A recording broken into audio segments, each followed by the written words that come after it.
Impresa compiuta per il Castelvetrano che espugna il Felice Naselli di Barcellona e conquista con autorità il salto in seconda categoria. Nella sfida decisiva del triangolare promozione la formazione trapanese supera per 4-1 l'azzurra Zaccagnini e chiude al primo posto con 6 punti, coronando una stagione da incorniciare. Applausi comunque per l'11 del Longano che alla fine è andato oltre le più rose aspettative. La gara si accende subito, passano appena 3 minuti ed il Castelvetrano mette le cose in chiaro quando Bertoglio dalla destra disegna un cross perfetto al centro dell'area. Salvo prende il tempo alla difesa e di testa firma l'1-0 facendo esplodere la festa dei biancoazzurri. I locali provano a riorganizzarsi ma il Castelvetrano continua a spingere. Al 9° minuto arriva il colpo che indirizza definitivamente la sfida grazie a Murania che si accentra e lascia partire una splendida conclusione a giro sul secondo palo che non lascia scampo a De Pasquale. E il raddoppio che vale oro. Azzurra Zaccagnini, Barcellona 0, Castelvetrano 2.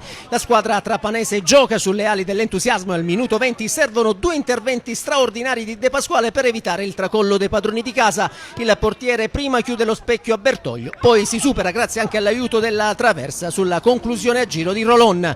L'azzurra tenta una reazione d'orgoglio e al 23° prova a riaprire il match con il colpo di testa di Giangrande, ma il pallone non c'entra lo specchio della porta. Nella ripresa il copione non cambia, il Castelvetrano riparte subito con aggressività. In avvio Bonarrigo salva tutto immolandosi sulla conclusione ravvicinata di Bonanno, ma i biancoazzurri continuano a spingere. Al 62° trovano l'episodio che chiude definitivamente i conti. Il signor Nicosia giudica falloso l'intervento in area di Scarcella su Anselmi e indica il dischetto. Dagli 11 metri lo stesso Anselmi resta freddissimo, spiazza De Pasquale e firma il 3-0. L'azzurra Zaccagnini però non si arrende, al 70° riapre il match con Elezi, bravo a risolvere una mischia in aria battendo Gaudino con un destro preciso che ridà speranza ai padroni di casa. Passano appena 2 minuti e la sfida cambia ancora volto. Camarà viene espulso per una gomitata ai danni di un avversario e il Castelvetrano resta in 10 uomini. L'azzurra prova allora ad approfittarne e si riversa in avanti alla ricerca del secondo gol. All'84° Bonarrigo sfiora la rete con una conclusione che termina di poco sopra la traversa, mentre poco dopo Scolaro ci prova dalla distanza trovando la risposta sicura di Gaudino.